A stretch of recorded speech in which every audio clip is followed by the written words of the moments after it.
Arratsaldeon, muy buenas tardes, ¿cómo están? Bienvenidos y bienvenidas a esta tarde de martes 21 de febrero. Estamos en la segunda parte de Informativos Tele7, como decimos, avanzando en esta semanita con mucha actualidad y ganas de compartir esta tarde con ustedes, tanto en directo como un poquito más tarde en nuestra repetición y en nuestras redes sociales, que saben que pueden estar también, por supuesto, al tanto de todo lo que vamos a contar en este ratito con todos ustedes. Empezando por los titulares de la jornada, hay varios y además, hay positivos. Luego hablaremos de las ayudas a familias, porque qué mejor que los protagonistas, porque hoy se ha celebrado el Consejo de Gobierno Vasco y el propio portavoz del Gobierno Vasco, Bingen Zupiria, ha hablado de esas ayudas a las familias con un importe importante. Para los menores de 3 años se podrán solicitar ya a partir del próximo 1 de marzo y son ayudas, de en torno a 200-300 euros, dependiendo de los casos.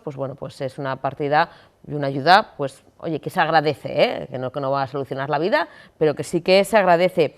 Pero antes, la situación, parece que no salimos de una, nos metemos en otra. Después de los terremotos en Turquía, luego ha habido inundaciones en Brasil, pues de nuevo en Turquía, nuevo terremoto de magnitud de 6,4 que sacude ya a unas zonas que estaban castigadas por el anterior seísmo. Hay incluso réplicas de ese terremoto, zonas cercanas a las que ya habían sido afectadas y todavía se estaban recuperando con la recogida de escombros y ya se ha dado por perdido que no se busca ya supervivientes después de más de 2 semanas del anterior terremoto.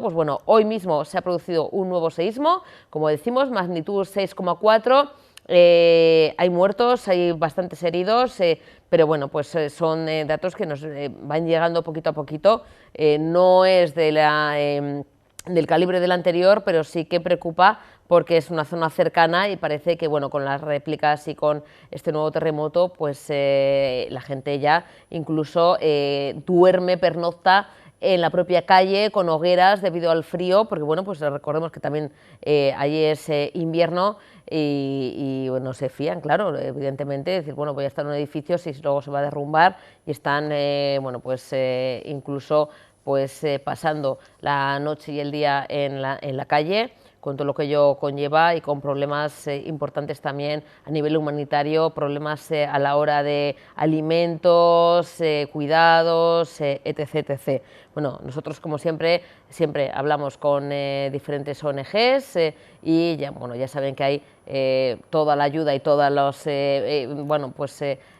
los hilos conductores, ¿no? Como son Cruz Roja, como es Día, como son diferentes ONGs que están trabajando sobre el terreno para aportar también esa ayuda también a los supervivientes de los terremotos, porque ya, como decimos, ha habido ese nuevo terremoto hoy mismo. También otro de los sucesos trágicos,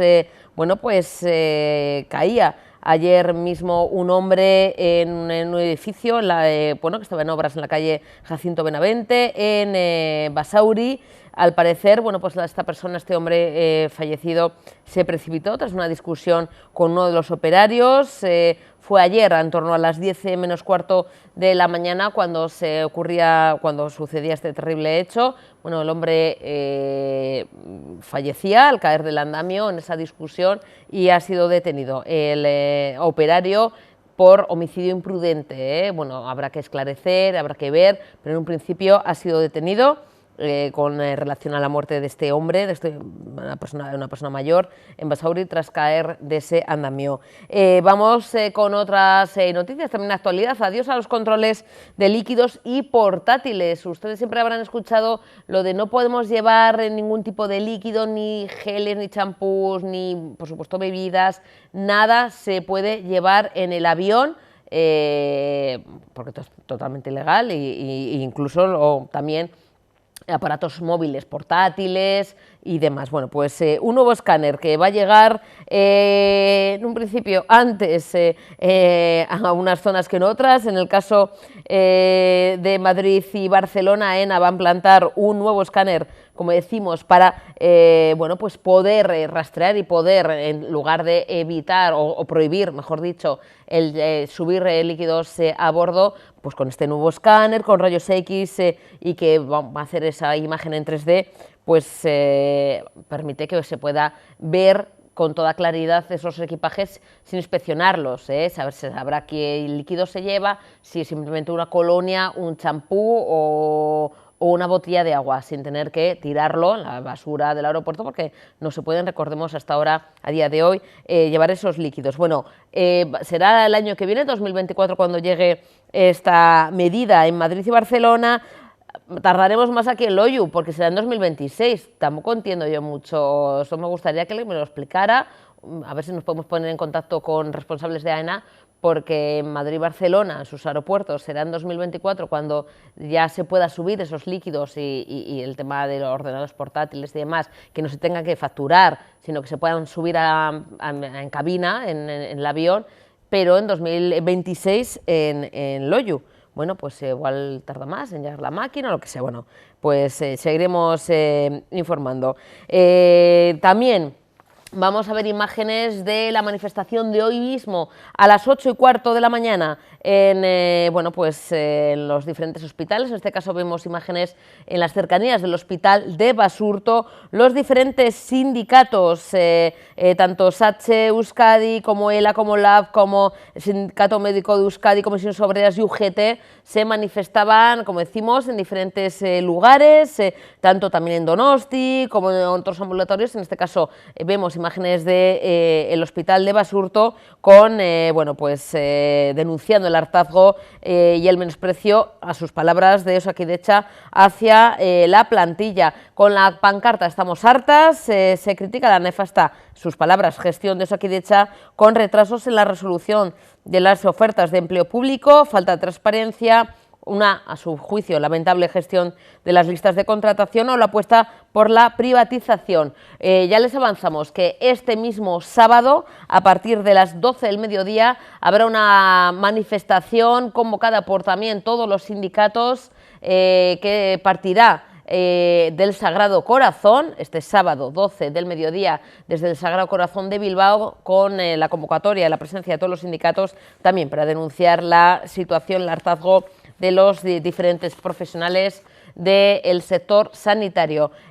Si todo va bien, esperemos que sí, el viernes hablaremos con uno de los sindicatos, con uno de los participantes en la manifestación también, no solamente de hoy, como vemos imágenes, sino también del sábado, para que nos cuente más detalles. En este caso hablaremos con el sindicato, con SATSE, de enfermería, para que nos cuente los detalles de esa manifestación que se prevé multitudinaria este sábado por las calles de Bilbao.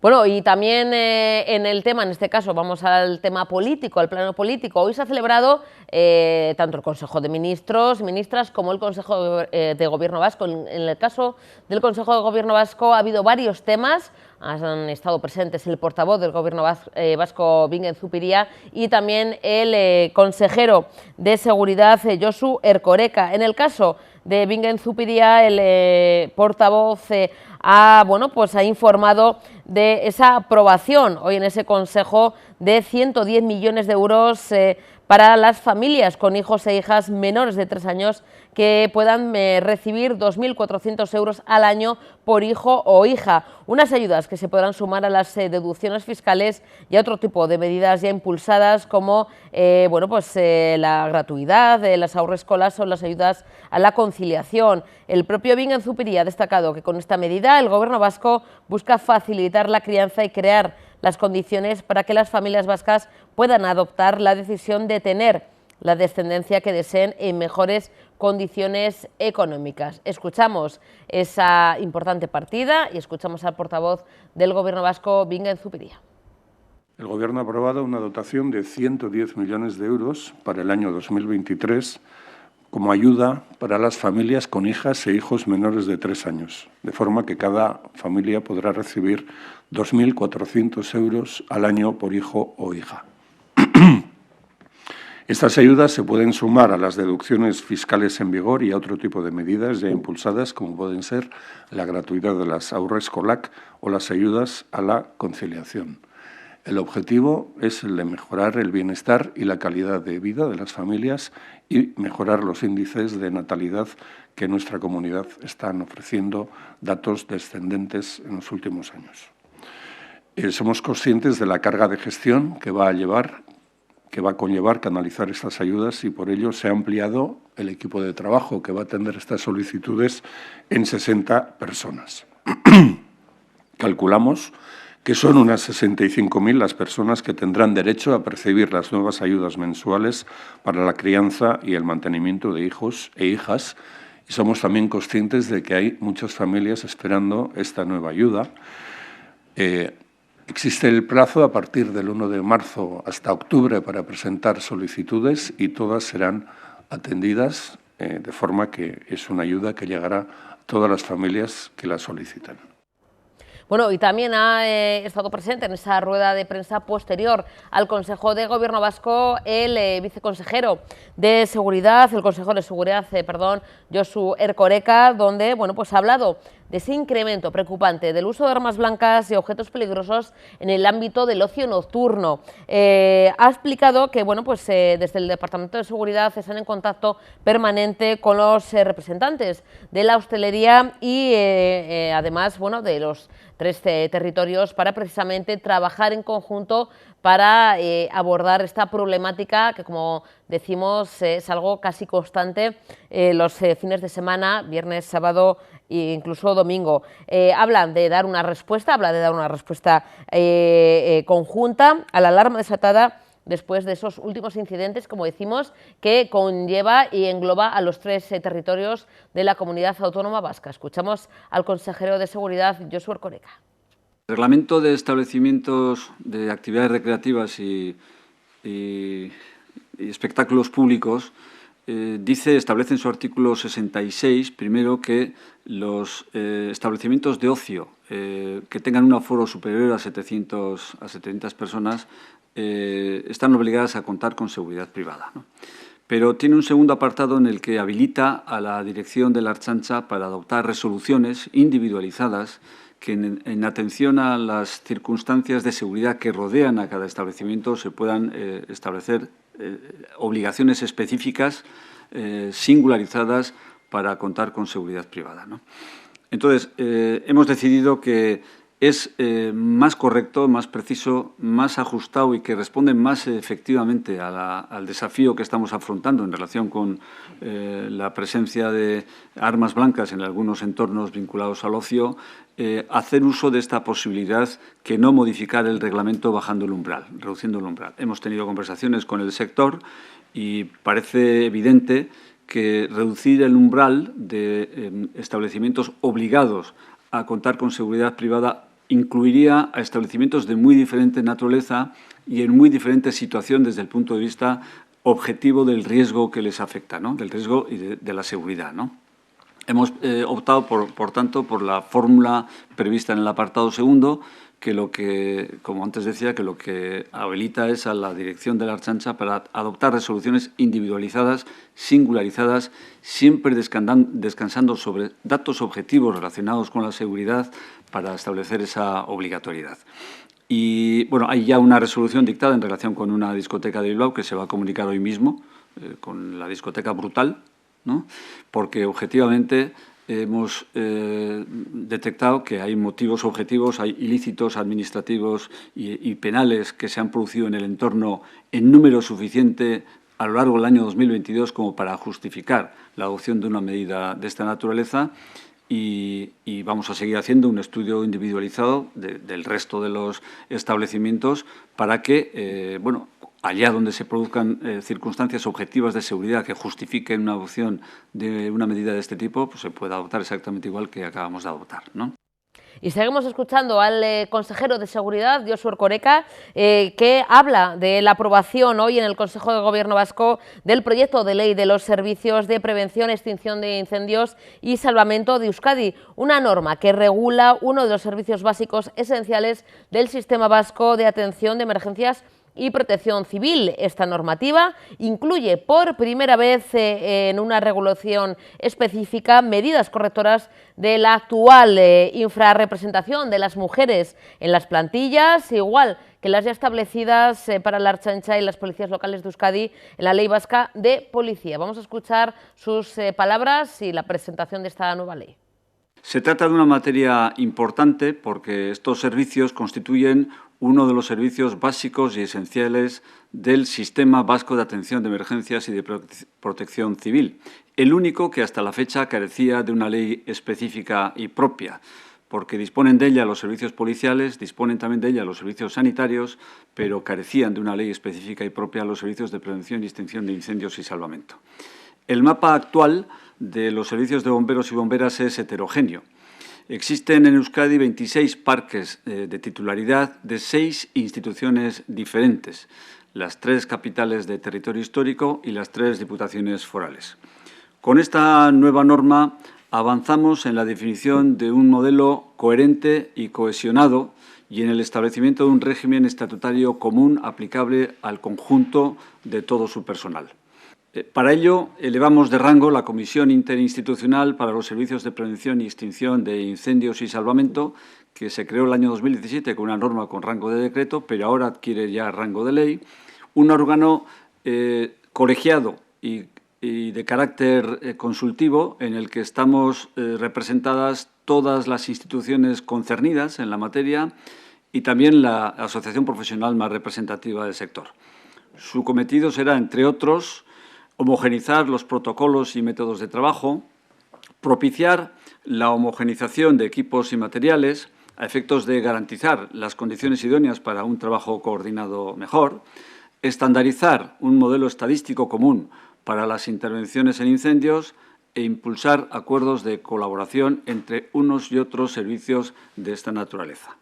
Los servicios públicos de extinción, de prevención y extinción de incendios se estructurarán en una única escala y una línea jerárquica por servicio, dividida en diferentes categorías. De menor a mayor rango son 6 categorías: bombero o bombera, cabo, sargento o sargenta, suboficial, suboficiala, oficial, oficiala o inspector, inspectora. Además, las instituciones podrán contar con otro personal técnico, administrativo y también podrán contar de los oficios que se consideren en cada caso necesarios y podrán, en su caso, también contratar personal temporal para apoyo en momentos concretos. Las mujeres bomberas, como decía, están infrarrepresentadas hoy en día en las plantillas de los diferentes servicios de prevención y extinción de incendios y de salvamento. Por ello, el proyecto establece que las instituciones titulares de este servicio tendrán la obligación de, por un lado, poner en marcha planes específicos para garantizar la presencia de mujeres en los servicios de extinción de incendios y tender hacia un mayor equilibrio entre mujeres y hombres en el seno de las plantillas y, por otro lado, a determinar un número de plazas que deberá cubrirse por mujeres en los procedimientos selectivos de ingreso por turno libre. Ese número en ningún caso podrá ser inferior al del 25% y tampoco superior al del 40% de las plazas convocadas. Se trata exactamente de la misma horquilla que establece la Ley de Policía del País Vasco para la Ertzaintza y para las policías locales de Euskadi. Bueno, y también se ha celebrado el Consejo de Gobierno, el Consejo de Ministros y Ministras del Estado español, con diferentes temas y también con uno de los, ¿cómo vamos a decir?, ¿no?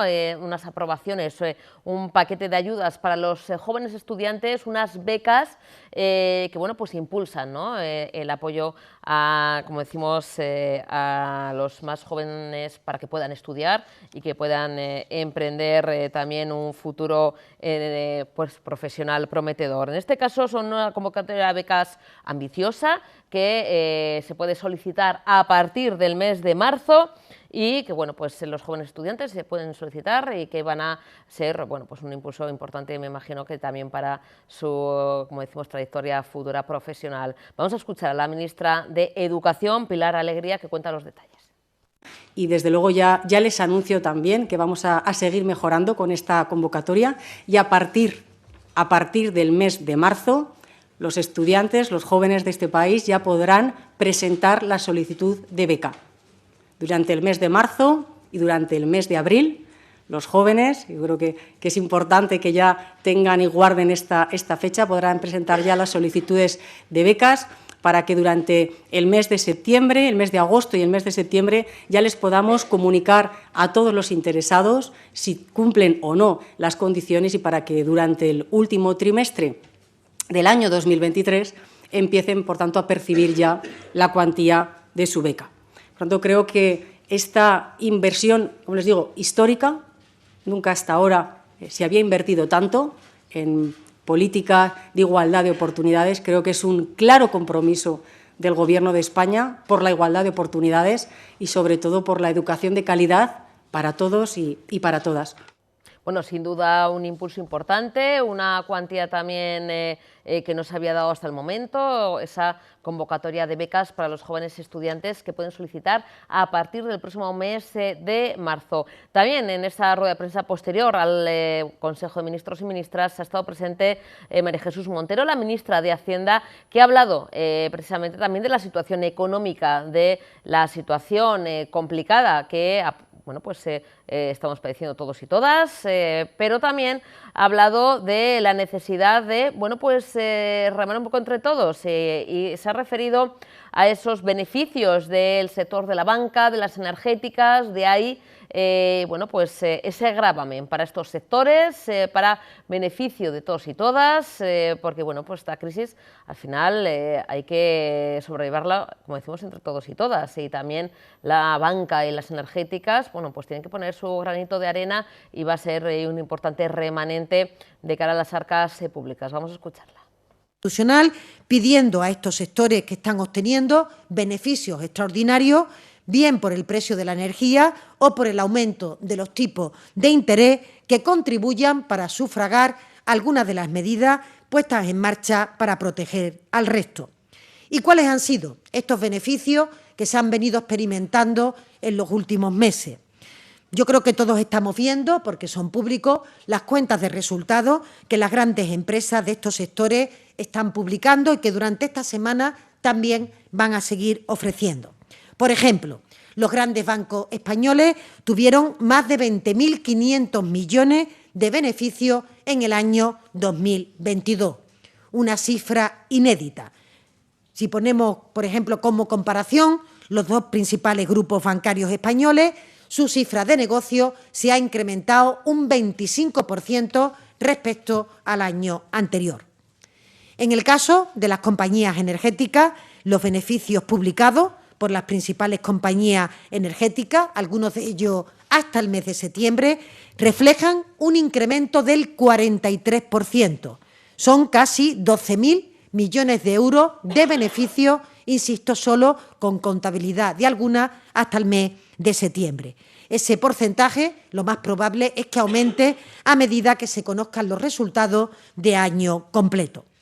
Por su parte, el impuesto a las grandes fortunas, que afecta a aquellas personas con más de 3 millones de patrimonio, afectaría potencialmente a 23.000 contribuyentes en España, que son los que más patrimonio tienen en nuestro país. La previsión que preveía el proyecto de ley, posteriormente convertido en ley, de recaudación anual de estos gravámenes, les recuerdo, después de la tramitación parlamentaria, eran de 1.700 millones, caso de las energéticas, 1.300 millones en el caso de la banca. Ambas cifras, 3.000 millones de euros anuales, cada una ligeramente inferior después de esa tramitación que, recordarán, se incorporaron por las enmiendas de los grupos parlamentarios. Pues bien, como he comentado al inicio, en el día de ayer, concluido el plazo para el primer pago anticipado, las empresas tenían que avanzar el 50% de la cuota prevista para todo el año.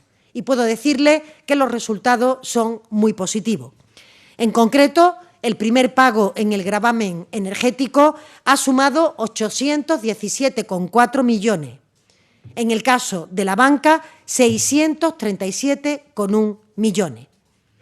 Esto anticipa una recaudación real anual de ambos impuestos superior a los 2.900 millones y, por tanto, en la previsión más conservadora, como ven, de lo que el Gobierno había previsto.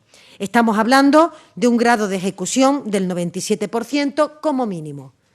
Por ello, creemos que vamos a superar incluso esa cifra de los 3.000 millones que contemplaba el informe económico de esta ley. La recaudación de ambas figuras representa una cantidad bastante asumible, como ven, ante el volumen de beneficios que, bajo ningún concepto, una vez conocidas las cuentas de resultados, puede considerarse confiscatorio, sino proporcionado a estos beneficios y, por tanto, cumpliendo con el mandato constitucional. Y también quiero que desde la mesa del Consejo de Ministros podamos transmitir con claridad que ambos sectores, el energético, el de la banca, cuenta con el apoyo de forma clara por parte del Gobierno, pero que lo único que le pedimos es que ante beneficios históricos hagan un pequeño esfuerzo y contribuyan para ayudar a los ciudadanos de su país en un contexto de incertidumbre. Yo creo que, igual que los españoles, tuvimos que asumir en su día un elevado coste para sanear el sistema financiero con un rescate de miles de millones de euros de dinero público. Toca ahora a las entidades financieras arrimar el hombro para que haya un mejor y mayor reparto de la crisis. Algo bastante comprensible y justo que está en el ADN de este Gobierno progresista. Quienes se oponen a que la banca, las energéticas o las grandes fortunas contribuyan más, deben decir a los ciudadanos a quienes van a pedir ese esfuerzo. Lo mismo buscan, aunque no lo digan, que sea otra vez la clase media, la clase trabajadora, la que soporte todo el peso de la crisis, o que sean las pymes, pequeñas empresas, en vez de las grandes energéticas o la banca, quienes contribuyan más. Bueno, y tenemos para hablar de incompletos, con este título tan atrayente, a José Carlos Ruiz. Él es filósofo y escritor. José Carlos, buenas tardes, bienvenido. Hola, buenas tardes, Susana, bien hallado, ¿qué tal? Bueno, un auténtico placer, José Carlos, con este libro, con Incompletos, intentando completar una realidad o entender la situación actual en la que vivimos, que no es moco de pavo, que es complicado todo esto, pero José Carlos, tú que tienes experiencia, que tienes también bueno, miles y miles de seguidores, porque por cierto, con tus anteriores libros, más de 50.000 lectores, que yo no sé si esto es un acicate o también una responsabilidad, ¿no? Porque claro, cuando hay tantos seguidores y tantos miles de lectores con los anteriores libros, con este Incompletos dices, voy a superar, voy a llegar, pero no hay que presionarse, ¿no? Que eso ya bastante está la sociedad actual para presionarnos y para precisamente, que ahora lo comentaremos, bueno, pues entrar en una vorágine que evita esa felicidad que buscamos. José Carlos, ¿hay esa presión, teniendo en cuenta el éxito de los anteriores libros, o no? A ver, no es tanto la presión con el tema de ventas o de aumentar lectores o mantener los que tienes, sino con no perder el estilo con el que trabajas ni las líneas temáticas, que para mí son muy importantes. Es decir, lo que intento hacer siempre con mis libros es una diagnosis de las partes de la sociedad que a mí me interesan.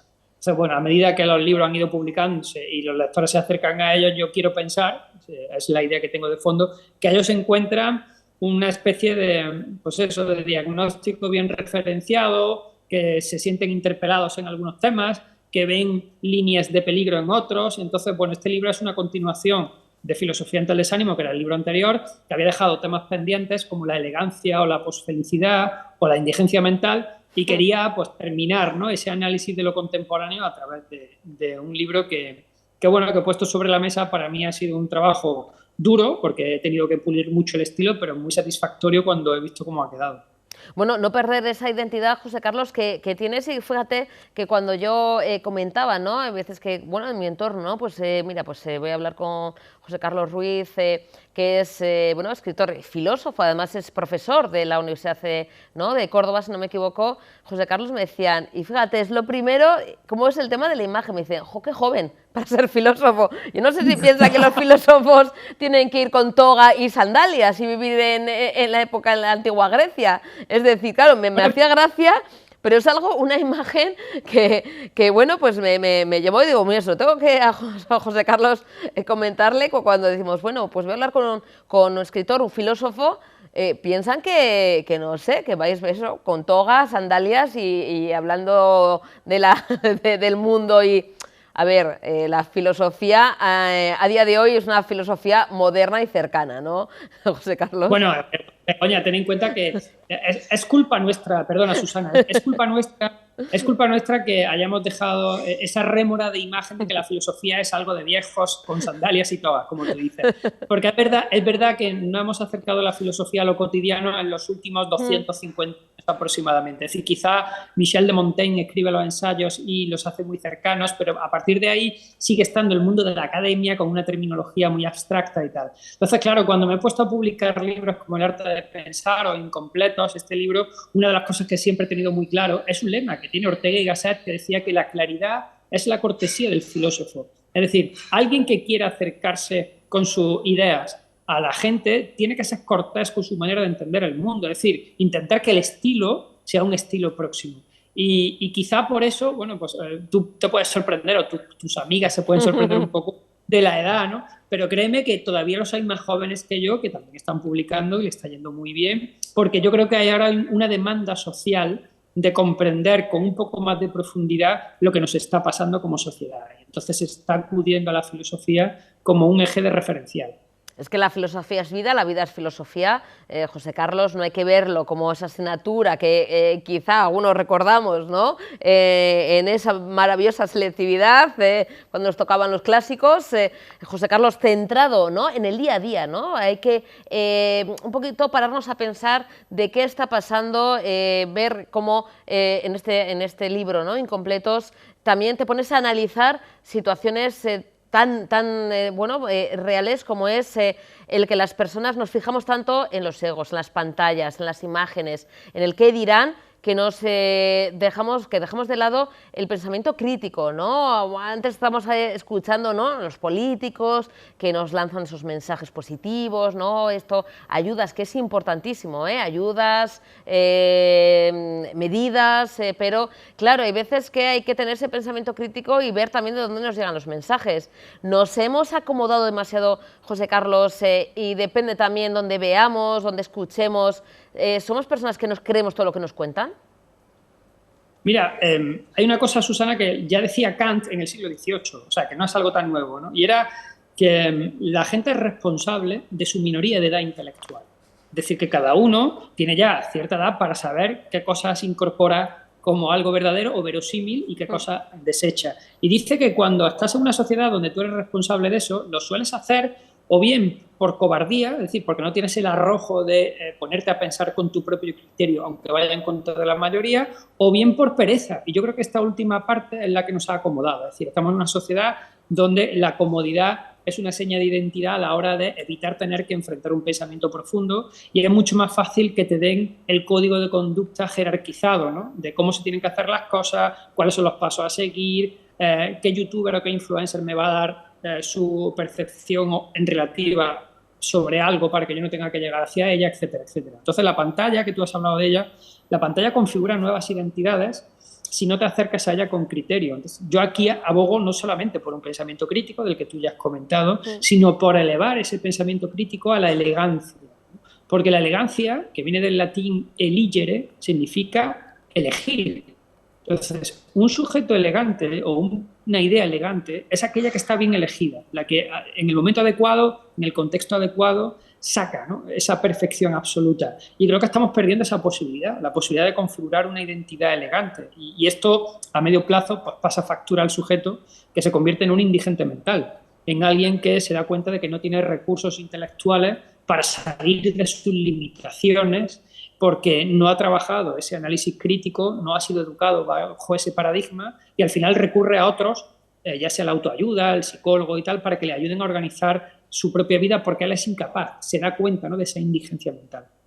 José Carlos, también hablas del concepto felicidad, que ha cambiado, ha evolucionado mucho. Fíjate, siempre pensamos que la felicidad solo hay una, no es algo, un ente, algo más que una palabra, es pues sí, un sentimiento. Cada uno la felicidad la valora de una manera, pero claro, ha evolucionado mucho de la felicidad que quizá tenían nuestros antepasados, bueno, nuestros padres y madres, ¿no?, abuelos o abuelas, que era de una manera. Ahora quizá nos exigimos más, quizá cuesta más esa felicidad, incluso yo diría el tema del éxito, ¿no? Porque has hablado del tema tiktokers, instagramers, a mí también me sorprende cuando sobre todo gente joven dice, jo, qué suerte, mira, yo quiero ser como este instagramer o este instagramer, tienen éxito, son felices, qué suerte, qué envidia, les envidio, quiero ser como ellos.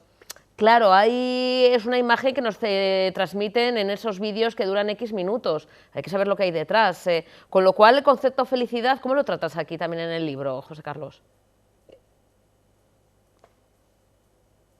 Bueno, yo organizo concepto clásico de felicidad y comento un poco que, como tú has dicho, ¿no? Las generaciones antes de la globalización, si me apuras te diría hasta el año 2000, 2000 y poco, la felicidad era la consecuencia de la vida. Es decir, no era un objetivo, sino el resultado de pues, un encuentro azaroso en la vida, o era el resultado de haber llevado una vida virtuosa.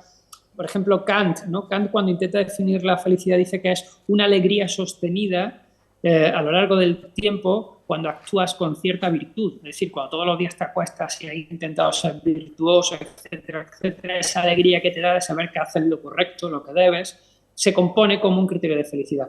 Y esa felicidad la tenía Aristóteles en el siglo V antes de Jesucristo y la tenía Kant. Es decir, que con 2000 años de historia entre medias no había variado mucho la idea de felicidad como el resultado de una vida. Sin embargo, a partir del año 2000, 2005, de repente hay una especie de interés socioeconómico en que la felicidad se adhiera a un objetivo vital. Y el mundo de la empresa pues, empieza a querer que la felicidad se implemente en sus trabajadores y que sean productivos, y el mundo de la ciencia empieza a cuantificar las emociones, y el mundo de la política pone ministerios de la felicidad, y el mundo social empieza a buscar la palabra felicidad en Internet desde el 2004 y eclosiona, de modo que se convierte en algo diferente a lo que era antes. Por eso yo lo llamo posfelicidad, porque ahora mismo ya no es el resultado, sino que es el objetivo. Entonces, esa diferencia es muy importante a la hora de construir un proyecto de vida, porque antes la vida era un lugar donde tú te tenías que construir como sujeto y tenías que fabricarte tu vida, y ese era el objetivo. Ahora el objetivo es alcanzar una felicidad que parece que viene muy bien sedimentada o segmentada desde lo externo. Y ese cambio, pues intento ponerlo en el libro sobre la configuración de cómo ha ido sucediendo en los últimos 15 años. José Carlos, algo que también me llama mucho la atención en este libro, que hablas de un concepto que me encanta, la verdad es que quiero que lo expliques, que es la anorexia léxica. Sí, la anorexia léxica no solamente es la reducción de vocabulario que nosotros estamos experimentando. Para que te hagas una idea, con el Quijote se manejaban unas 25.000 palabras. En el año, entre 1995 y el 2000, había una media de 3.000, 3.200 palabras. Ahora, en la actualidad, andamos por las 650 palabras en una conversación cotidiana. Y es que las nuevas tecnologías están facilitando un proceso de comunicación en diferido que hace que el sujeto pierda la riqueza del vivo y del directo, donde tiene que interaccionar con un vocabulario para hacerse entender. Ahora resulta que lo importante es cómo mandas tú el mensaje, y lo puedes borrar tantas veces como quieras hasta que te quedas tú satisfecho, ¿no? Pero no que el otro lo entienda bien, porque ya el otro no está en directo contigo. Entonces vas reduciendo tu abanico de expresión hasta el extremo de que entras en una anorexia léxica, donde tu emoción se expresa con una palabra cada vez más corta, y esa palabra para ti se convierte en un todo. Es decir, estamos emocionalizando el lenguaje. Estamos acudiendo a un lenguaje que queremos que sea emocional, directo, primario, y estamos olvidando la idea, es decir, profundizar en el conocimiento. Por eso digo que el sujeto elegante, o alcanzar la elegancia, implica ser cuidadoso, ser aseado en ese uso del lenguaje, que implica conocer también qué hay detrás de la palabra, es decir, acercarte de la palabra a la idea, y no de tu emoción a la palabra, que es lo que se está haciendo en el siglo XXI. José Carlos, ¿cómo se estructura el libro? Porque es un libro, como no sé si hemos dicho al principio, pero si no lo comentamos ahora, es un libro accesible a todo tipo de público, es decir, o sea, que no es un tratado de filosofía, que no tenga la gente miedo a de repente decir, oye, yo es que no me he acercado nunca a los clásicos, no voy a entender ninguna de las palabras que me ponga José Carlos en su libro, nada que ver, al contrario, es un libro abierto a todo tipo de público para acercarnos precisamente a la realidad, a nuestra vida, como decimos que la vida es filosofía, la filosofía es vida, pero ¿cómo se estructura? ¿Cómo ha sido un poquito la manera también de acercar estos temas y más, José Carlos, bueno, pues a un público pues diverso?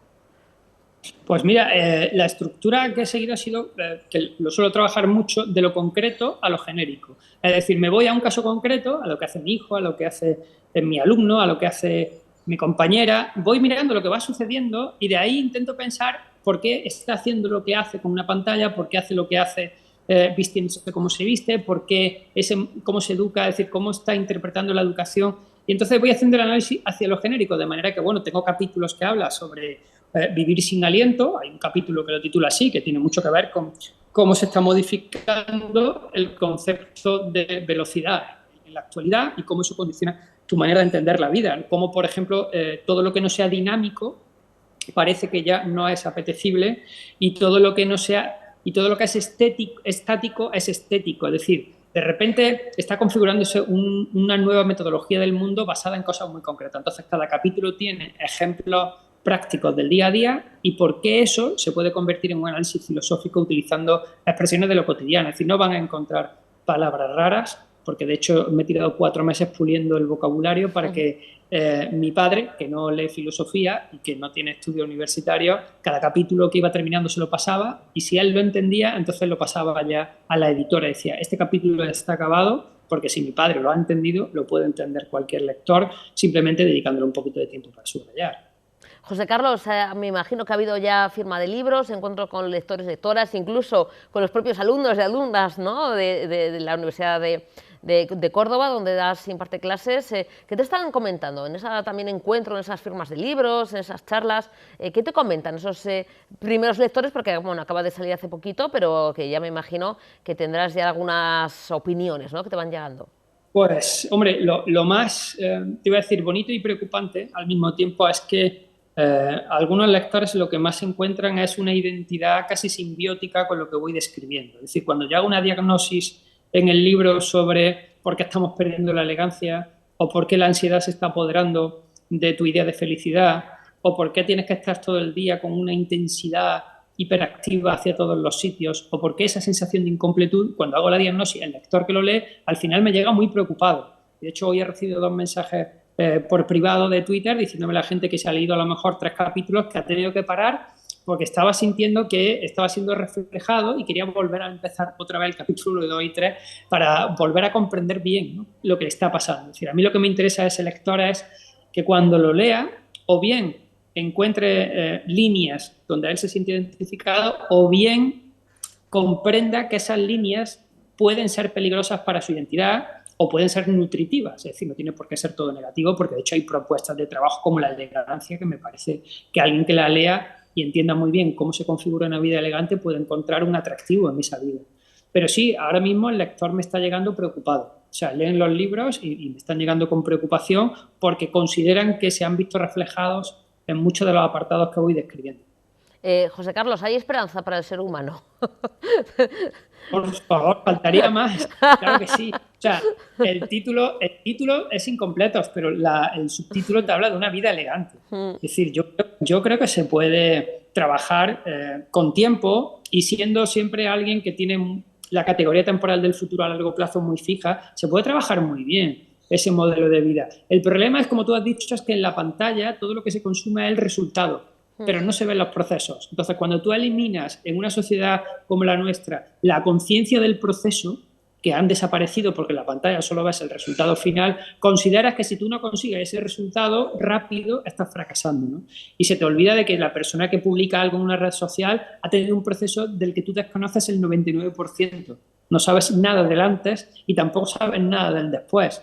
O sea, así es que es muy peligroso no tener ese criterio, no educar ese criterio, ¿no?, para que te quedes tranquilo cuando ves los procesos y no te angusties y digas que yo no estoy en esta narrativa. No pasa nada, no pasa absolutamente nada. Ahí no solamente hay esperanza, sino que creo que deberíamos de empezar a presentar el futuro como un lugar por construir brillante y no tan oscuro como hoy en día lo hacemos.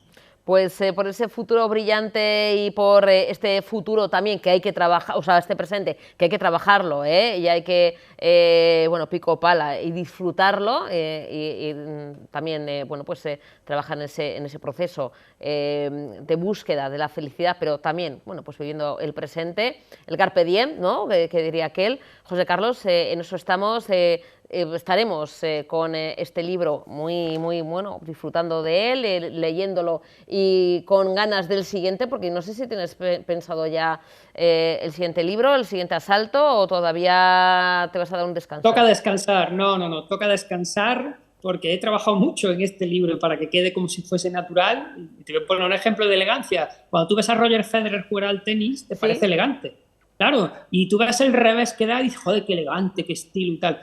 Ya, pero para que te parezca tan natural, ese hombre ha tenido que entregar millones de reveses hasta que llega ahí, ¿no? Entonces, sin ese entrenamiento previo, no hubieras visto la elegancia en Federer, ¿no? Y este libro a mí me ha costado mucho parirlo, así es que ahora voy a descansar y a disfrutarlo. O sea, no tengo ningún proyecto de momento de cierre. Hay mucho esfuerzo detrás, como comentas, José Carlos, cuando decimos, parece que lo hace, eso es que qué fácil lo hace.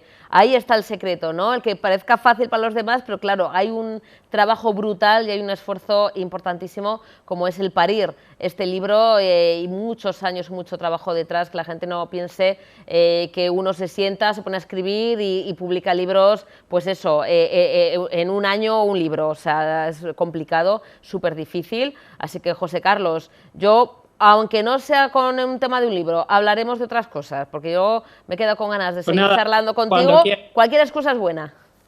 Sin duda, no te quepa duda. Muchísimas gracias, José Carlos. Un besito enorme. Gracias, cuídate. Hasta luego. Un besito, gracias. La verdad es que da gusto, hablar de filosofía, hablar de la vida, hablar de, bueno, pues de todo, de que lo que nos importa y nos compete. Seguimos hablando también, en este caso, bueno, tenemos que seguir hablando de temas políticos. Bueno, en concreto, una entrevista que ha realizado la consejera de Desarrollo Económico, Sostenibilidad y Medio Ambiente, Arantxa Tapia, del Gobierno vasco, que ha hablado, bueno, pues de unas ayudas importantes, ayudas a las pymes, a las pequeñas y medianas empresas. Comenta que es la tercera convocatoria en las que, bueno, pues se analizan esas necesidades de las pymes y se da una respuesta global. Habla también de que, bueno, son ayudas fáciles de solicitar hasta llegar a toda y cada una de las pymes que necesiten, como decimos, ese aporte económico. El Gobierno vasco trata así de acompañar a las empresas en las transiciones en las que ahora mismo pues están inmersas, y este año se espera llegar a más de 8.000 pymes, que es pues, más o menos como el año pasado. Además, una situación complicada, como decimos, de crisis por la invasión rusa a Ucrania, por todavía la situación de inflación y demás. Vamos a escuchar a la consejera Arantxa Tapia. Llevamos ya, este es el tercer año, la tercera convocatoria en la que analizamos todas las necesidades, sobre todo de nuestras pymes, y tratamos de darles un enfoque global, comenzando desde las ayudas a inversiones en tecnología, de ayudas en I+D, digitalización, sostenibilidad, nuevas inversiones, y incluimos también en este paquete todo lo que va referido al sector primario, de tal manera que sea un paquete fácil de analizar, fácil de solicitar y podamos llegar hasta esa última milla que decimos, hasta la última de nuestras pymes. En definitiva, las transiciones en las que estamos inmersos requieren de unas actuaciones globales y el Gobierno trata de acompañar. ¿A cuántas llegaremos? Bueno, pues desde luego suele haber miles de solicitudes. En los últimos 2 años hemos conseguido más de 8.000 proyectos en funcionamiento y pretendemos que este año no sean menos, desde luego. Bueno, y vamos a escuchar, seguimos escuchando a Arantxa Tapia, consejera de Desarrollo Económico, Sostenibilidad y Medio Ambiente, hablando de los parques eólicos. Hay 2 en proyecto, pero faltan, bueno, pues ciertos trámites también que llegan desde el Gobierno central, pero bueno, están en ello y parece que en un corto o medio plazo serán una realidad. En este momento tienen la declaración de impacto ambiental ambos proyectos, tienen la declaración de medioambiental que recoge todas las medidas que deberían introducir para que pudieran llevarse a cabo, todas las medidas correctoras, todas las medidas compensatorias. Como usted dice, en el caso de Azaceta hay tres torres que hay que cambiar de ubicación. Seguimos adelante. En este momento el plan urbanístico, el plan especial, tanto en Labraza como en Azaceta, se está elaborando y confiamos en que también podamos disponer disponer de las autorizaciones correspondientes para empezar las obras a la mayor brevedad. La misma empresa tiene dos proyectos, uno en Aramayo y otro en Azpeitia. Bueno, están llevándose a cabo todas las tramitaciones administrativas iniciales, todavía muy incipientes, pero la empresa sigue con la idea de continuar con los dos proyectos. No obstante, hay que señalar que el de Azpeitia es de menor dimensión, es de alrededor de 30 megavatios, por tanto las autorizaciones son de Gobierno vasco, mientras que la de Aramayo es de más de 50 megavatios y la autorización correspondiente es del Estado. Nosotros estamos tramitando de forma directa el correspondiente a Azpeitia, tal como le decía, por dimensión, y en este momento está en una fase muy incipiente. Se ha producido la fase en la que había, vamos a decir, en el boletín aparecía una fase de competencia por si existía alguna otra empresa interesada en esa ubicación. No ha existido, por tanto, la propia empresa ha comenzado la tramitación de las solicitudes correspondientes a Gobierno. Por tanto, estamos todavía en un momento muy incipiente del proyecto. Por tanto. No, todavía no. Yo creo que si seguimos los plazos que se han producido en otros proyectos, aproximadamente un año entre que se presente el proyecto y tengamos una declaración de impacto ambiental. Bueno, el plan territorial sectorial, todos los PTS tienen una tramitación administrativa compleja que además lleva, bueno, pues unas fases de consultas con todos los interesados, pero además fases de participación pública. En este caso ha habido dos fases de participación pública. También hay que señalar que, bueno, tuvimos el momento pandemia y también se produjo un cierto retraso en ese sentido. Es un proceso muy garantista que, bueno, acude a las diferentes tanto administraciones que puedan estar en todo el procedimiento, bueno, pues interesadas en poder realizar alegaciones o que puedan tener un cierto impacto sobre algunos propietarios privados. Todos esos procesos se llevan una y otra vez, se llevan hasta la Comisión de Ordenación del Territorio, hay que recoger todas las alegaciones. Bueno, insisto, un proceso muy garantista, pero que lleva a tener un plan territorial sectorial que define la ordenación del territorio para grandes proyectos renovables, en este caso, tanto eólicos como fotovoltaicos o alguno de biomasa, pero que tenga una cierta dimensión. No, hay que ser consciente que primero tenemos un PTS eólico en vigor. Existe, por tanto, un PTS.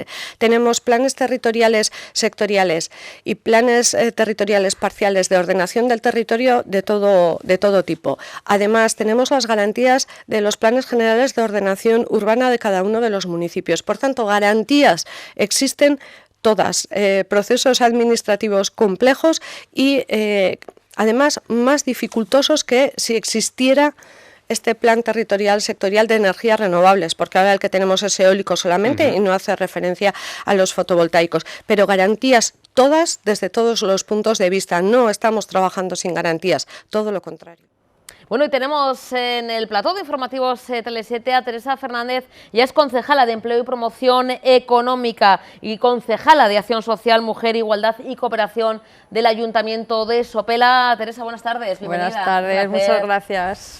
Bueno, Teresa, tenemos varios puntos importantes porque la verdad es que hay iniciativas, bueno, pues rompedoras, iniciativas que desde tus concejalías había muchas ganas de llevar a cabo, como ahora hablaremos, esa asociación de empresarias, mujeres tractoras en Sopela, pero antes vamos a ver alguna imagen de una jornada que se realizó el pasado 15 de febrero, Teresa, sobre innovación en el empleo y emprendimiento, bajo el nombre de Buenas Prácticas para la Innovación en el Empleo, Emprendimiento y Promoción Económica. Unas jornadas que, bueno, pues sirvieron para presentar los diferentes proyectos y programas llevados a cabo por el área de Empleo y Promoción Económica que tú diriges, ¿no, Teresa? Eso es, así es. Sí, fue el colofón para contar lo que llevamos desarrollando desde las concejalías que yo tengo el honor de presidir, que llevamos trabajando desde 2017. Wow. Con una experiencia piloto, cuando yo accedí a la Concejalía de Empleo, una experiencia piloto de un programa de 6 meses, que era un programa de inserción sociolaboral para personas desempleadas, que tuvo muchísimo éxito y eso nos permitió conocer de primera mano las necesidades, los anhelos, las demandas de las personas.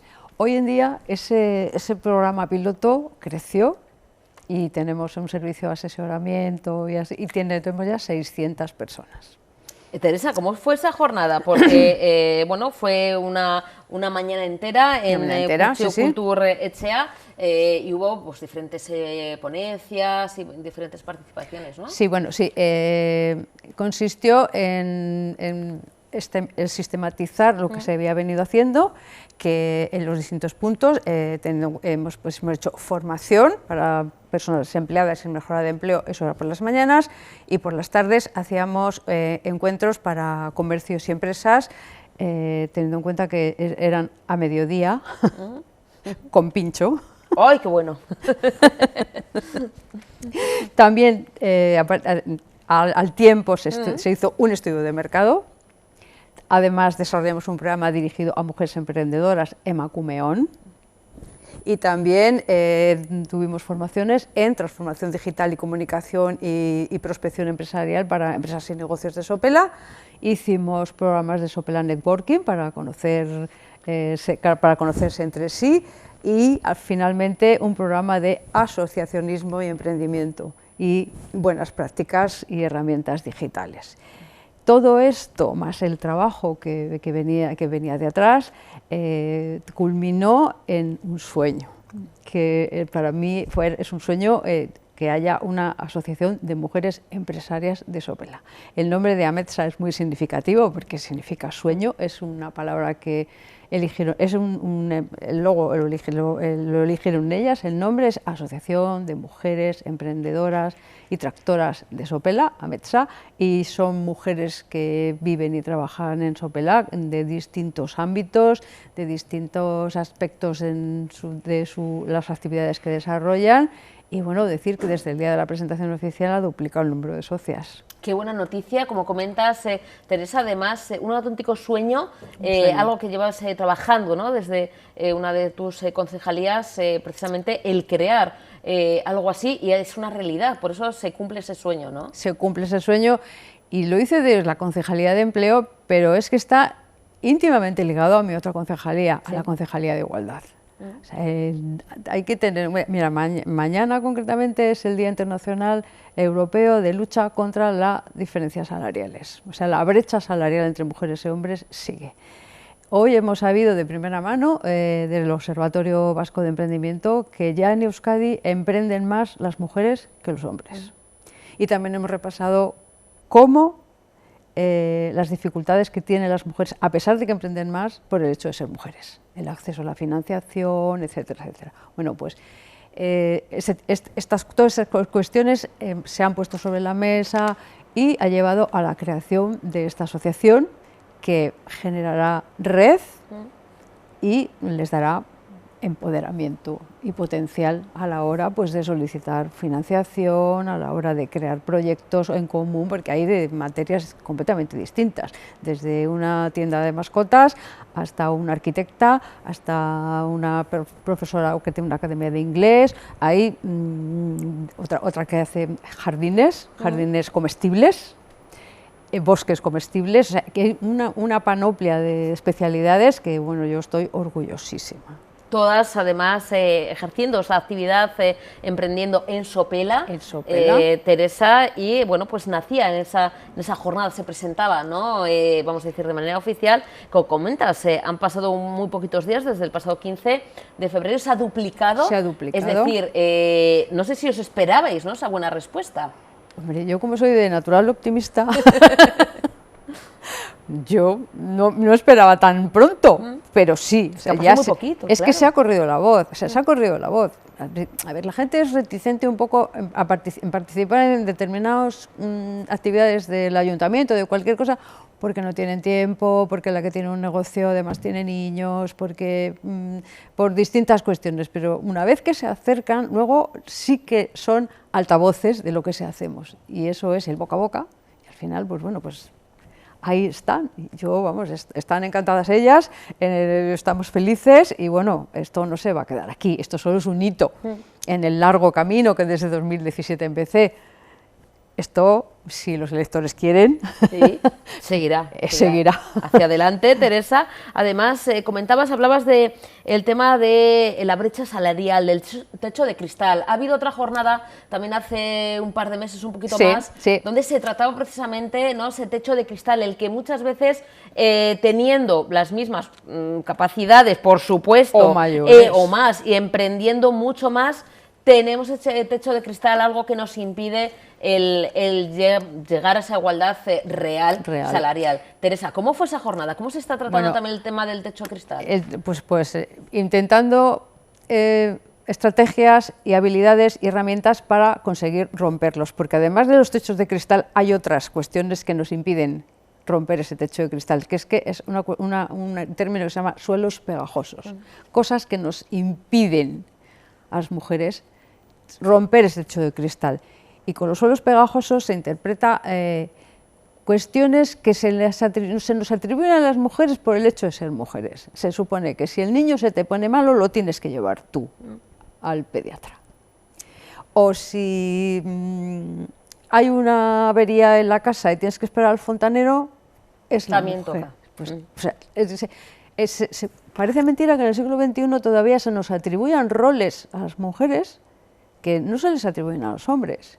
Y luego también descubrimos que parámetros para medir la empleabilidad de una persona varían en función de si eres hombre o eres mujer. Quiero decir, cosas que puntuarían en positivo si eres hombre son puntos negativos en el caso de que seas mujer. Voy a poner un ejemplo.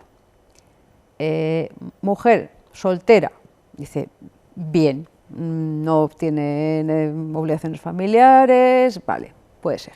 Hombre soltero, en este caso dice, igual es más fiestero, igual tiene menos responsabilidad. Bueno, pues ahí vamos a hacer empate, vamos a ver, pues unas cosas así. Pero el siguiente dice, mujer casada, dice, igual tiene niños, igual bajas maternales. Hombre casado, dice, bien, estable, estabilidad. Y así, sigue, estereotipos que hacen que las mujeres, aun teniendo cualificación suficiente, incluso más que los hombres, hay determinadas variables instaladas en la sociedad a piedra y fuego y bien remachadas que son dificilísimas de romper. Incluso el tema de la edad, Teresa, ¿no? Un hombre de X años, más de 40 años, pues oye, tiene ya bagaje, tiene ya currículum, tiene, bueno, pues una mujer parece que más de 40, igual, ¿y por qué no está trabajando? Algo pasará, si no tiene un trabajo o está en paro, si tiene más de 45 años, algo puede pasar. En hombres se le ve como en positivo porque, bueno, pues puede tener ese currículum, ese bagaje. Es decir, el tema de la edad, incluso en hombres y mujeres, también es un hándicap. Y luego otras cuestiones como que, tendrá la regla, pues será menopáusica. Es así de triste, ¿eh? Claro, es que es la realidad. No estoy contando cosas de la estratosfera. La realidad es esa, tal como es. Y luego, un hombre, si deja de trabajar 2 años porque se va a ocupar de la crianza del bebé, se le ponen pines y medallas y se le lleve sin embargo, para una mujer puntúa en negativo. O sea, has dejado tu carrera profesional para quedarte siendo ama de casa. Eso es una desigualdad tan absoluta y tan brutal que, desgraciadamente, hay que seguir luchando para que eso no suceda. Tanto en lo laboral, como en lo personal, como a la hora de emprender, como a la hora de vivir tu vida, a la hora de ser libre. Todos son muchas trabas y es triste decirlo. Y a mí me preocupa especialmente la juventud. Los estereotipos se perpetúan, incluso a veces se agravan. Porque además tenéis diferentes programas y planes en el Ayuntamiento de Sopela, desde tus concejalías, precisamente, Teresa, con el tema de la juventud, ¿no? No solamente el tema de la igualdad, ¿no?, de la mujer, sino la juventud, los jóvenes, ¿no? El futuro, son los que, bueno, pues, si Dios quiere, nos tienen que pagar las pensiones, eso espero. Hay planes de empleo, ¿cómo se está trabajando para que, bueno, pues puedan acceder también al mercado laboral y que no se perpetúen en, bueno, pues esa tardanza a la hora de encontrar su primer empleo, porque a veces, Teresa, dicen, claro, ¿cómo voy a poder cotizar si cuando empiezo a trabajar tengo 30 años? O sea, es decir, no salen las cuentas, ¿no? Y además también me imagino que a nivel personal, pues hombre, eso es un palo, el que no puedas acceder a tu primer trabajo porque no te dan opciones. También, ¿Planes de empleo? ¿Cómo se está trabajando en el Ayuntamiento de Sopela? En el Ayuntamiento de Sopela tenemos, una suerte, que es que tenemos poco desempleo. ¿Y por qué tenemos poco desempleo? Porque la población de Sopela es una población joven. Creo que en 2008 fue el municipio más joven de Europa. Hay muchos jóvenes y hay muchos jóvenes muy cualificados. Es decir, que el nicho de desempleo se encuentra en personas de baja cualificación y que son mayores de 45. Los jóvenes tienen sus dificultades, pero afortunadamente tienen herramientas.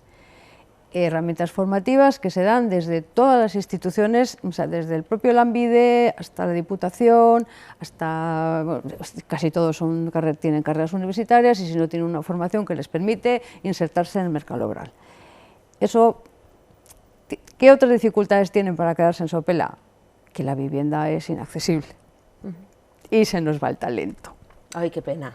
Pues hombre, eso es, hay que amarrarles de alguna manera. Hay que amarrarlos, también tenemos planes de hacer espacios de viveros de empresa, etcétera, etcétera, todo es cuestión de presupuesto y bueno, pues ahí luchamos y queremos que se queden.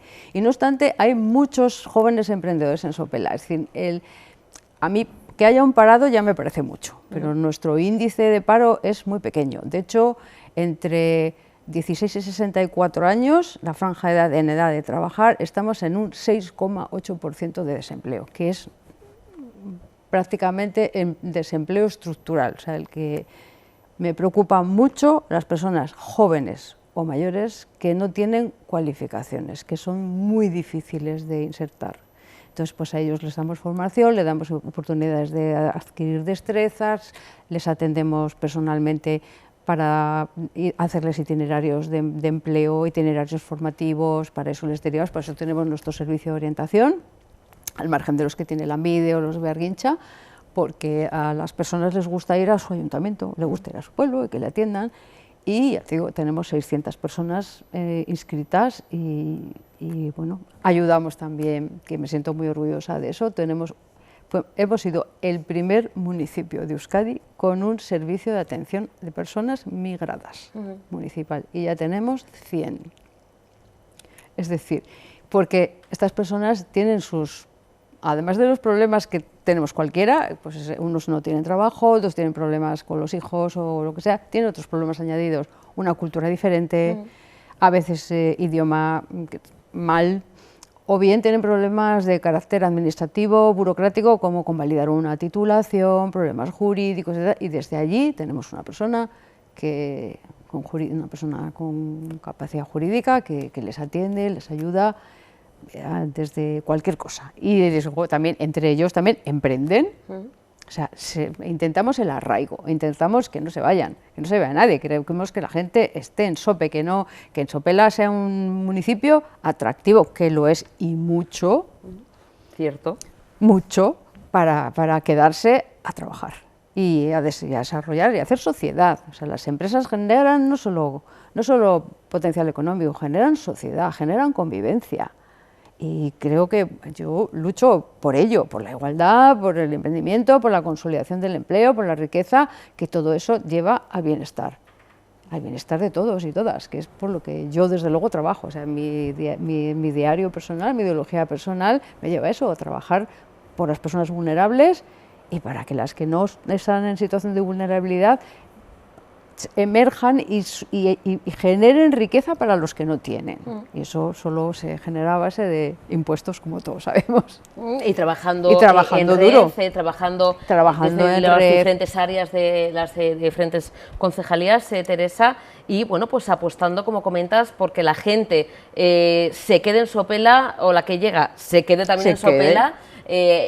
Apostando por un municipio atractivo, con trabajo, con empleo, con seguridad, con bienestar, eso es importantísimo. Y siguiendo además con el tema de la igualdad, Teresa, se acerca el 8 de marzo y me imagino que Sopela, porque yo sé, me consta que otras veces hemos estado allí, no perdéis la ocasión, porque, bueno, todos los días son días reivindicativos, todos los días hay que reivindicar esa igualdad real, hay que reivindicar, como decimos, ¿no?, ese derecho del ser humano, pero de la mujer, porque todavía tenemos, ¿no?, esas dificultades, Teresa, pero vosotros el 8 de marzo en Sopela, y gracias a tus concejalías, lo vivís de una manera muy especial y organizáis actos importantes, ¿no? Organizamos campañas importantes y no voy a desvelarte el secreto porque... Vale.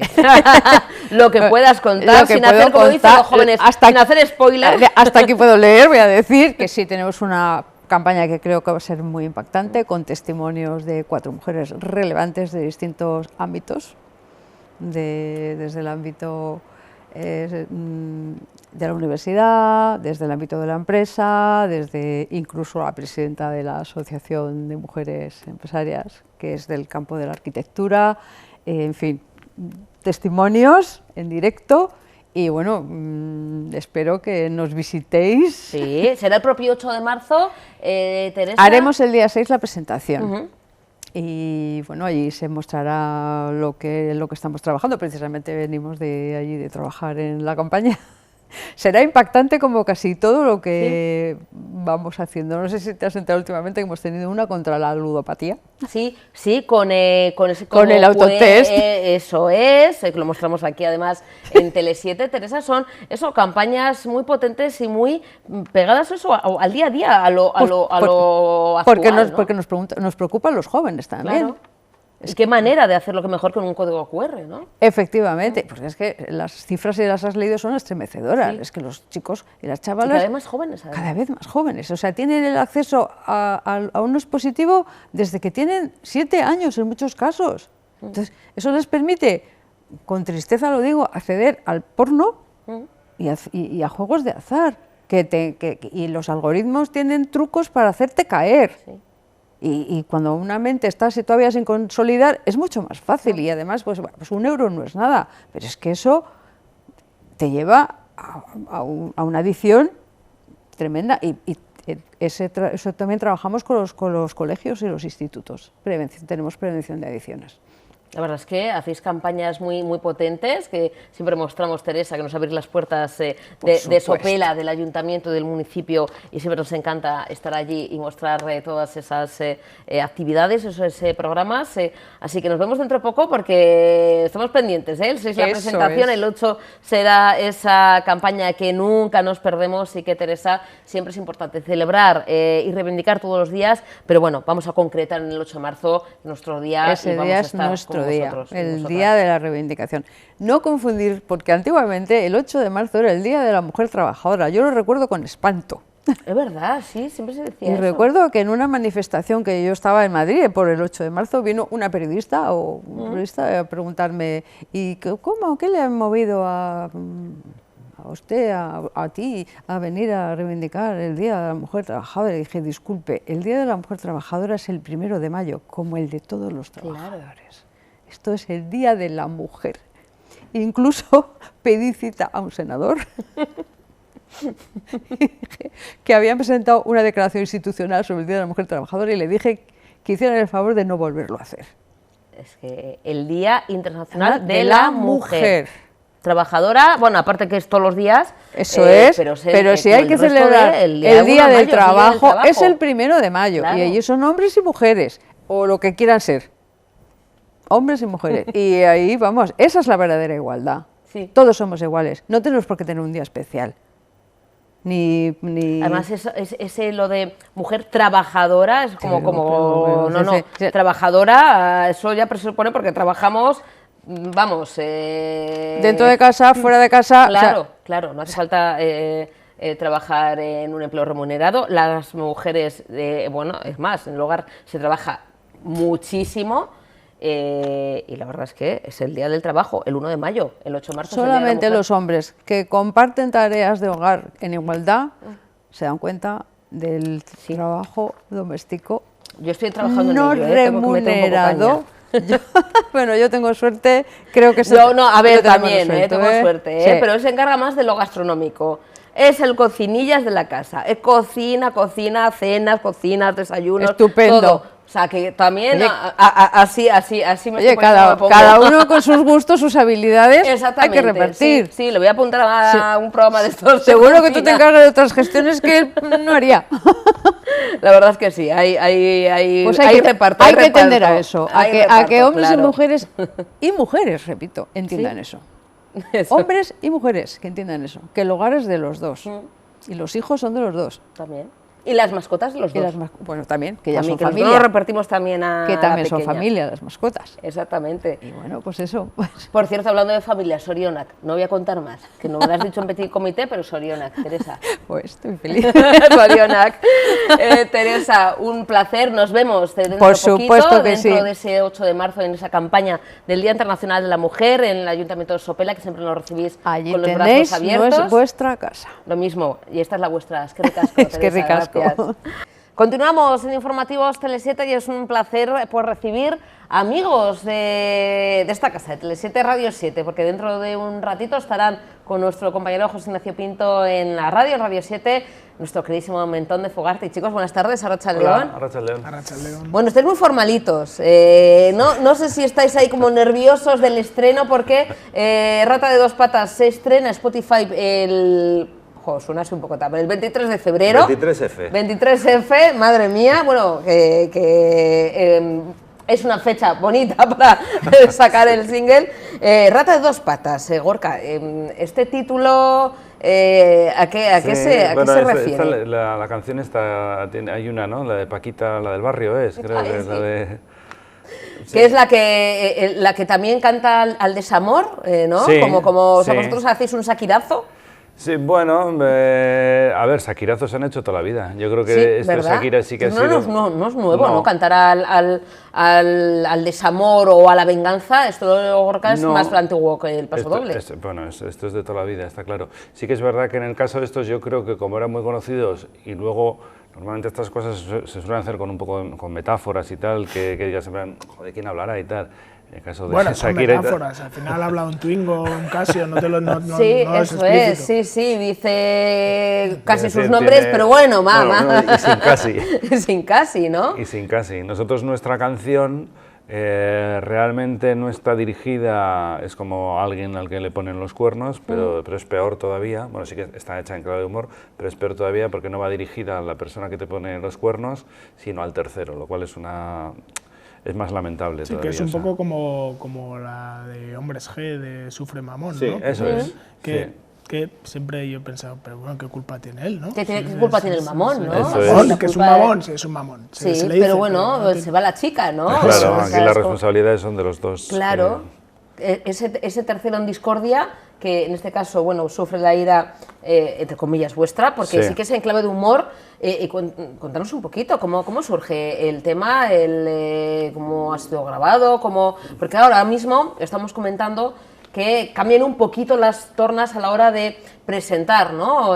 Canciones o presentar discos, ¿no? Antes se presentaban los discos, nosotros, Susana, las canciones. Ahora mismo son los singles y luego se graba el disco. Nosotros, Susana, llevamos tantos años que estamos mareados ya, porque antes se hacían las cosas de una manera, de otra, así que antes no había internet. Pero así, también, sí, que también decimos, a ver, espera, ¿qué single? Luego otro single, los se van dando pildoritas. Y luego ya es cuando se puede llegar a agarrar el disco. Bueno, es algo que yo creo que al principio, en la época de Beatles y así, sí que se hacían estas cosas. Lo que pasa es que se hacían las dos cosas. O sea, en los 60 se sacaba un single y luego sacaban un LP que no contenía normalmente las canciones del single. O sea, era como algo... Y disquitos de 3-4 canciones. Eso es. Y no sé, yo creo que ha cambiado mucho la forma de escuchar música. La gente no escucha discos, o al menos no los nuestros, pero no le dedica como nosotros le dedicábamos a un disco tanto tiempo. Y yo creo que en los hábitos de consumo de la gente más joven, sobre todo, lo que dicen es que, lo digo porque tengo amigos que me lo cuentan, vamos, que tienen dificultad para prestarle atención a algo más de un tiempo muy limitado, ¿no? O sea, están cambiando, o sea, cambiar de canción, cambiar de pantalla, Entonces, pues bueno, el esfuerzo que supone grabar un LP tanto en trabajo como en composición, como sobre todo en dinero también, pues yo creo que no compensa para tirarlo, al final sacar una canción que pueda sonar en la radio y que el resto quede en el olvido, ¿no? Y es una yo creo pena que hoy en día la porque... gente sí que escucha más canciones, ¿no? Ahí está la lista de Spotify, disco, ¿no? O sí. sea, es el éxito de que te vas poniendo, oye, pues me gusta la canción, El Mentón de Fogarty, esta canción, luego me pasa otro artista, luego me pasa este grupo, luego me pasa... Es decir, o sea...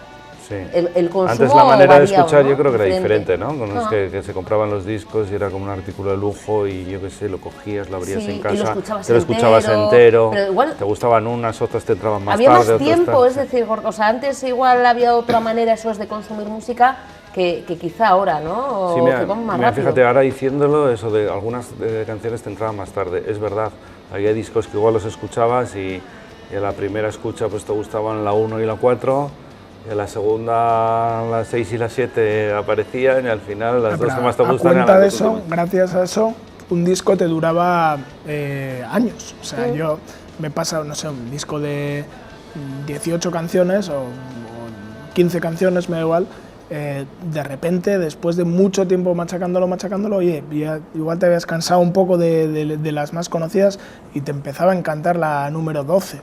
No sé, y yo eso lo he vivido, pero con todos los discos, porque he sido muy de escuchar discos. Por eso ahora es una contradicción, pero al final es por lo que te explicaba, ¿no? Porque no nos compensa.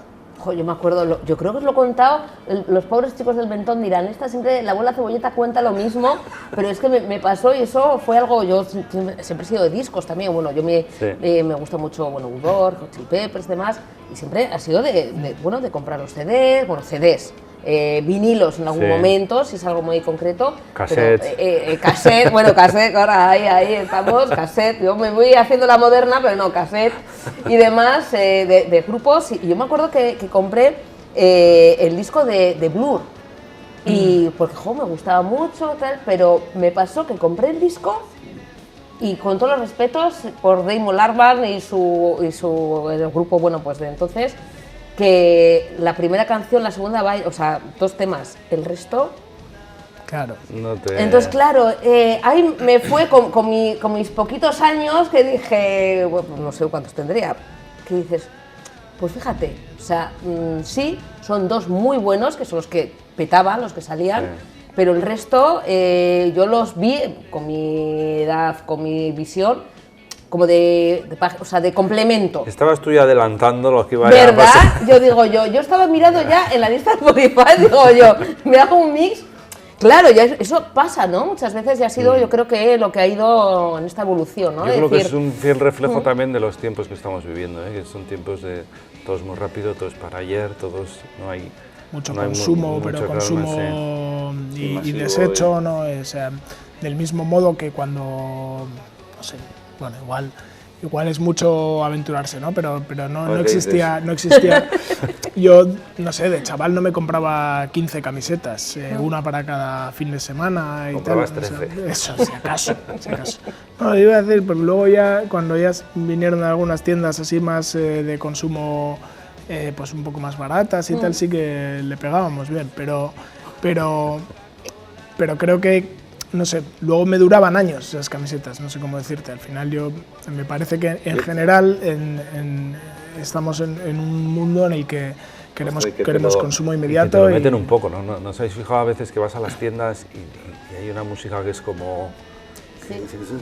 Y es que también escuchamos música quizá en otros lugares donde antes no escuchamos, es decir, antes comprabas eso, el cassette, ¿no? O el CD.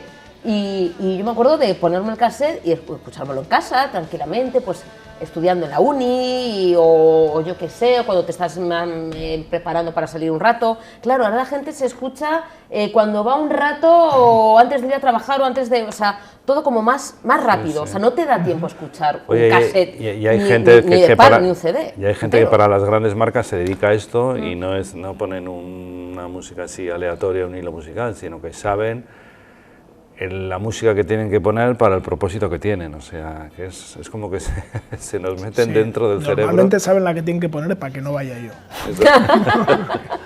Bueno, pero saben que tienen que poner El Mentón de Fogarty para que vayamos todos, todas y todes Rata de dos patas, que bueno, está sonando, que estamos escuchándola, que bueno, se estrena. Bueno, nosotros tenemos entonces la exclusiva. Mundial. Qué bien, así me gusta. Aquí en Telesur Radio 7. ¿Y cómo se ha grabado? ¿Cómo ha sido un poquito la composición? Porque también los ritmos, bueno, a ver, tiene la esencia un montón de Fogarty, pero también tiene un poquito de ska, ¿no? Un poquito un tema, ¿no? Un poquito ahí de hay ska. un homenaje un poco bastante clavado a Cortatu, la canción de Sarri Sarri, que es la entrada esa con el bajo. Y lo grabamos en donde Iñi, ¿cómo se llama el estudio? Submarino Records. Submarino Records. Y que es un tío majísimo y buenísimo, y la verdad que es muy a gusto. Y la canción, bueno, la idea era hacer una canción así un poco casi parece como de dibujos animados, porque si sigues la letra es, o sea, sí que, a ver, dice, le pasa de todo a ese pobre desgraciado, pero está hecho en clave de humor. La idea era, a través del humor, decir buenas barbaridades. Bueno, con toque, o sea, con sonidos también un poco, yo lo veo como festivo, o sea, también que invita un poquito, ¿no?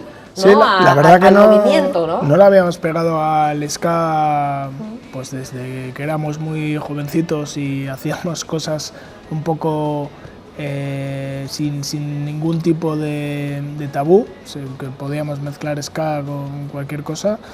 Y la verdad que yo, cuando Gorka me enseñó la canción, me gustó la idea de hacer algo diferente. Suena bastante fresco, bastante directa, es como un pepino de principio a fin, o sea, no para la canción. No sé, como dice Gorka, la letra es bastante irreverente así en general. ¿El mentón más gamberro, podemos decir? Sí, es que dentro de unos meses volveremos a vender un mentón más maduro. No sé. No, bueno, es un poco chorra. Es una mierda de canción. Oye, como vendedor no tienes No, pero a ver, yo la verdad es que me parece algo muy divertido, también de lo que hace un poquito falta, ¿no? De, oye, reírnos con la letra, disfrutar con la música, ponernos a bailar, ponerla ahí, oye, pues decir, ojo, pues mira qué buen rollo, respetando al pobre desgraciado, como decimos, ¿no? al mamón, entre comillas, pero ojo, que sea un sonido un poquito fresco, ¿no? También ahora que estamos en un invierno triste. Pues sí, vete a saber, porque hoy en día, como estamos en un mundo de enfadadizos, que eso es una cosa que a mí me tiene alucinado. Que alguien se puede indignar. Igual. Todo el mundo se indigna por todo. Hombre, hay que indignarse por todo. Es acojonante. O sea, es increíble. Bueno, alguien se siente identificado. Bueno, que esto está basado en hechos no reales, ¿no? No, es ficticio completamente. No, pero igual alguien se verá.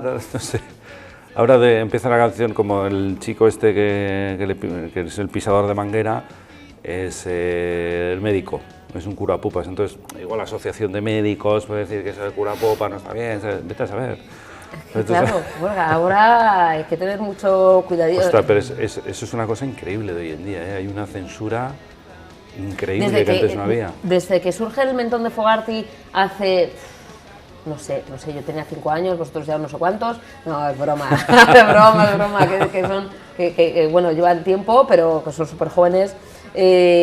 ¿Notáis también ese cambio también, no solamente en el tema del consumo, que hemos estado hablando, ¿no? del consumo más rápido, del tema de las listas Spotify, sino el tema también de las letras, de decir, pues claro, vosotros lleváis 17, 18 años, ¿cuánto tiempo lleváis, chicos? Bueno, nosotros pues llevamos 21 años. Wow. Sí. Nosotros cuando empezamos, bueno, más de 21. Yo creo que empezamos en el año 2000 o así empezamos. Cosas romanas. No, pero bueno, es que que o no existía o al menos aquí no era conocido Facebook, por decirte algo. No sé, había Fotolog, MySpace, el Messenger de tú a tú. Y luego luego había foros, o sea, en nuestra página web a veces había polémicas de gente que le gustaba, gente que no le gustaba, pero en nuestra página web, o sea, eso ya hoy en día no se da, o sea, ahora los foros son pues en una gran red social y ahí opina quien quiere, pero vamos, que si la diferencia es que antes tenías que ir activamente a buscar ese foro en el que hablar de poner a parir al mentón, y ahora se te lo encuentras por ahí, bueno, o no, o me gusta, tal, y es verdad lo que dice Gorka, ¿no? Que o sea, hemos notado un gran cambio. Las redes sociales antes eran una cosa como muy de, pues, primero mucho más espontáneas, yo creo. O sea, no sé, de los famosos MySpace 20, o sea, no hay más que ver las fotos que se ponían a lo que se pone ahora en Instagram, ¿no? Que al final simulas una vida maravillosa por todos lados. Y te lo piensas mucho más, o no sé, no hay imágenes de gente fumando, o no sé, o sea, es todo mucho más encorsetado y por no hablar ya pues a nivel de opiniones y tal, pues el tema de Twitter es salvaje. Yo lo sigo bastante y es que no hay nadie que diga algo que no tenga alguien que le responda. Que le parezca mal, sí, eso es increíble. Impresionante. Y luego grupos de fuerza, ¿no? Tú si tienes una opinión política, por ejemplo, de un lado, los del otro lado se te echan en masa y al revés. Es como, tío, es como... Vosotros hay en una redes censura sociales muy grande. estáis presentes, movéis el mentón. Nosotros muy poquito, la verdad. Porque no, estamos, pero... Es más, me han comentado, me han chivado cuando yo digo, viene el mentón a Tele7, ojo, pues fíjate, estoy mirando y el tema de redes sociales, ¿no? Y para interactuar quizá, y me comentaban, no, ojo, pues me ha costado... ¿Qué presencia o qué importancia le dais vosotros al tema de redes sociales? La verdad que tampoco le metemos... Hombre, sí, cuando la gente interactúa con nosotros respondemos siempre. O sea, sí, vosotros además somos lleváis nosotros, sí, redes, estamos que eso ahí. también es importante que... porque hay gente que tiene grupos que tienen sus propios responsables de redes, tiene un equipo, vosotros os encargáis, ¿no? Vosotros. No, desde luego, sí. No, en Facebook sí que tenemos muchos seguidores, tenemos esto, y luego...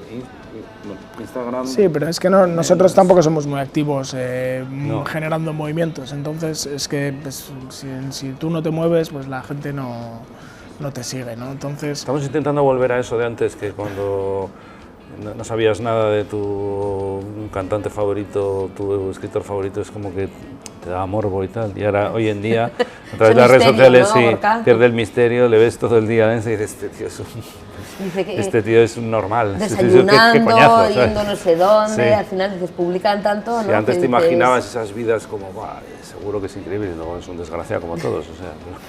El tema, claro, es que al final el llevar tanto tiempo como lleváis vosotros, cambiar tanto, evolucionar tanto el mundo de la música, de los grupos, de los conciertos, porque vosotros habéis actuado entre miles y miles de personas, habéis llenado, ¿no? Estadios, habéis compuesto himnos hasta para el Bilbao Basket, ni más ni menos, que es uno de los equipazos. Claro, ahora dices, ¿y ahora qué? O sea, no sé si vosotros luego os ponéis como retos, decir, vamos más, o con tranquilidad las cosas van viniendo. Sí, nosotros... Nos gusta disfrutar de hacer canciones, nos gusta grabarlas y luego pues cuando surge la oportunidad de tocar en directo en unas buenas condiciones y tal, pues vamos encantados, pero no tenemos una meta, o sea, nuestras vidas son bastante ajetreadas ya como para ponernos una meta, o sea, yo me conformo con que Gorka siga sacando canciones, siga respirando por sí mismo. Que Urco siga componiendo también. Claro, porque es decir, o sea, igual de felices actuar ante 40.000 que ante 4.000, me refiero. Sí, o sea, al final disfrutar con la música, ¿no? El número es un número, al fin y al cabo. Que no está mal, ¿eh? No está mal. Hombre, yo ante 40.000, vamos, o sea, me pondría a temblar. Yo no sé eso cómo se sobrelleva ante tantas personas. Igual hay veces que es peor de 40, ¿eh? Que ves también, que ves las caras ahí. Claro, ves las... Escucho los comentarios. En esas ocasiones especiales nos tomamos una cervecita. Un zurito. Para quitar el... Normal, es que vamos, madre mía. Yo me haría pequeña, pero bueno, vosotros ya, claro, sois pro, lleváis mucha trayectoria, pero lo que decís, ¿no? Al final felices conseguir tantos años, ¿no? Juntos y disfrutando de la música. Y delante de 20 también, igual de gusto, ¿eh? O sea, nos están tocando ¡adelante! Ya. Bueno, yo creo que es Pinto que tiene una gachetoma, ¿no? Y desde Radio 7, que está, vamos, a no sé cuántos metros, está llamando y diciendo... Nos saca ahora con dos ganchos así por arriba. Que suba, que ya me tocan.